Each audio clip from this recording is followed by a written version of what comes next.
नमस्कार। आज हम एक ऐसी अद्भुत कहानी में उतरने वाले हैं जो दुनिया के सबसे मशहूर, सबसे ज्यादा देखे जाने वाले तीर्थ स्थलों में से एक की नींव है। और जानते हैं ये कहानी शुरू कहां से होती है? एक एक ऐसी लात से जिसकी कोई कल्पना भी नहीं कर सकता। सवाल यही है जो सुनने में ही अजीब लगता है ना? कि आखिर एक ऋषि जो ज्ञान का प्रतीक माने जाते हैं, वो भला भगवान की छाती पर लात क्यों मारेंगे?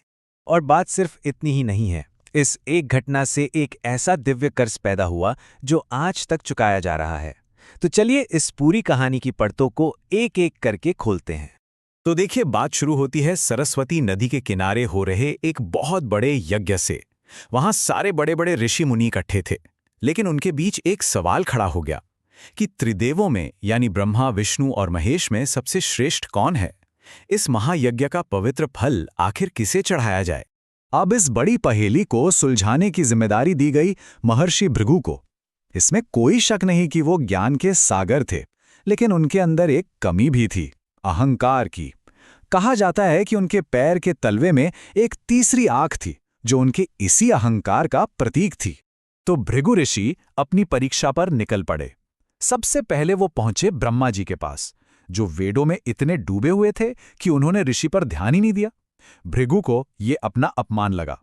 वहां से वो सीधे कैलाश पर्वत पहुंचे, जहां शिव जी ने उनके इस तरह अचानक आने पर गुस्सा दिखाया। मतलब हर जगह भृगु की निराशा और गुस्सा बढ़ता ही जा रहा था। अब उनकी आखिरी मंजिल थी वैकुंठ धाम। और यहीं इसी जगह पर कहानी में वो मोड़ आता है जिसकी किसी ने उम्मीद नहीं की थी। सोचिए, भृगु ऋषि के अंदर पहले ही ब्रह्मा और शिवजी से मिले तिरस्कार का ज्वालामुखी धधक रहा था। और फिर जब वो वैकुंठ पहुंचे और उन्होंने भगवान विष्णु को योग निद्रा में लीन देखा, बस उनका गुस्सा सारी हदें पार कर गया। उन्होंने अपना आपा खो दिया और आगे बढ़कर सो रहे भगवान विष्णु की छाती पर पूरी ताकत से एक लात मार दी। लेकिन इसके बाद जो हुआ वो वाकई हैरान करने वाला था। भगवान विष्णु को जरा सा भी गुस्सा नहीं आया। वो तुरंत उठे और भृगु के पैरों में झुक गए और बहुत ही प्यार से ये शब्द कहे। और जैसे ही भगवान विष्णु ने भृगु के पैर अपने हाथों में लिए, उन्होंने उसे सहलाते हुए चुपके से उनके तलवे में मौजूद अहंकार वाली आंख को दबाकर नष्ट कर दिया। जैसे ही वो आंख नष्ट हुई, भृगु का सारा घमंड बह गया और उन्होंने मान लिया कि नारायण ही सर्वश्रेष्ठ हैं। भगवान की श्रेष्ठता तो साबित हो गई, लेकिन इस एक घटना ने एक ऐसे भयंकर तूफान को जन्म दे दिया जिसके बारे में किसी ने सोचा भी नहीं था। और उस तूफान की वजह थी देवी लक्ष्मी। देखिए, भृगु की वो लात सिर्फ भगवान विष्णु का अपमान नहीं थी। शास्त्रों के हिसाब से भगवान विष्णु का वक्षस्थल यानी उनकी छाती देवी लक्ष्मी का पवित्र निवास स्थान है। तो वो लात सीधे सीधे उनके घर पर, उनके सम्मान पर एक हमला थी। और उन्हें यह बिल्कुल बर्दाश्त नहीं हुआ कि उनके पति ने सम्मान की रक्षा करने के बजाय अपमान करने वाले के पैर छुए। भयंकर दुख और गुस्से में माता लक्ष्मी ने उसी पल वैकुंठ को हमेशा हमेशा के लिए छोड़ दिया। और उनके जाते ही वैकुंठ की सारी चमक, सारा सौभाग्य, सब कुछ खत्म हो गया। स्वर्ग मानो अंधेरे में डूब गया। अपनी प्रिय पत्नी के बिना भगवान विष्णु का हाल बेहाल हो गया। ये विरह उनसे सहा नहीं गया और आखिरकार उन्होंने भी अपना दिव्य धाम छोड़ दिया। उन्होंने श्रीनिवास के नाम से एक साधारण इंसान का रूप लिया और अपनी लक्ष्मी को ढूंढने पृथ्वी पर आ गए। अब जब वो इंसान के रूप में थे तो उन्हें भूख, प्यास, दर्द सब कुछ महसूस हो रहा था। सोचिए, जो पूरी सृष्टि का पालन करते हैं वो खुद भूख से तड़प रहे थे। उन्होंने बहुत दुख सहे, यहां तक कि एक ग्वाले की कुल्हाड़ी से घायल भी हुए। मतलब ब्रह्मांड का स्वामी अब धरती की तकलीफें झेल रहा था। लेकिन किस्मत अपना खेल रच रही थी। पास के ही एक राज्य में राजा आकाश को खेतों में एक बच्ची मिली जो असल में देवी लक्ष्मी का ही अवतार थीं, और उनका नाम रखा गया पद्मावती। सालों बाद शिकार के दौरान श्रीनिवास और पद्मावती की आंखें मिली, और ये सदियों बाद विष्णु और लक्ष्मी का पुनर्मिलन था। श्रीनिवास प्रेम में इतने खो गए कि उनकी पालक मां बकुला देवी शादी का प्रस्ताव लेकर राजा के पास गईं। शादी तो पक्की हो गई, पर अब एक बहुत बड़ी प्रैक्टिकल मुश्किल सामने आ गई।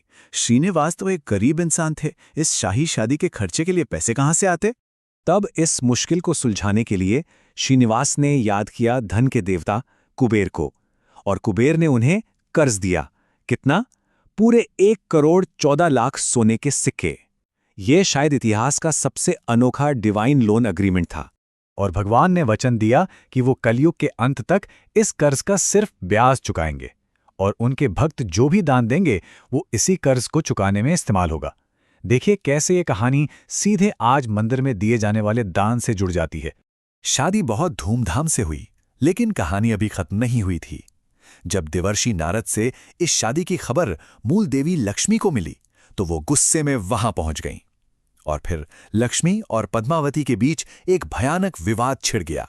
अपनी दोनों प्रिय पत्नियों को इस तरह लड़ते देखकर और कलयुग के इंसानों का भला करने के लिए भगवान श्रीनिवास ने अपनी आंखें बंद की और देखते ही देखते उनका शरीर एक काले पत्थर की मूर्ति में बदल गया। अपने स्वामी को इस तरह पत्थर में बदलते देख दोनों देवियों का सारा गुस्सा आंसुओं में बदल गया। अपने पति के इस बलिदान को देखकर उन्होंने भी पत्थर का रूप ले लिया और हमेशा के लिए भगवान की छाती पर विराजमान हो गईं। और इस तरह वो हमेशा के लिए फिर से एक हो गए। और यही बात हमें एक बहुत गहरे सवाल पर लाके छोड़ देती है। आज तिरुमला में जो भी चढ़ावा चढ़ता है, जो भक्ति दिखाई जाती है, वो क्या सिर्फ एक प्रार्थना है या फिर उस सदियों पुराने दिव्य कर्ज की एक किश्त है? एक ऐसा कर्ज जिसकी शुरुआत एक ऋषि की लात से हुई थी। वाकई ये एक ऐसा सवाल है जो भक्ति के पूरे मायने ही बदल देता है।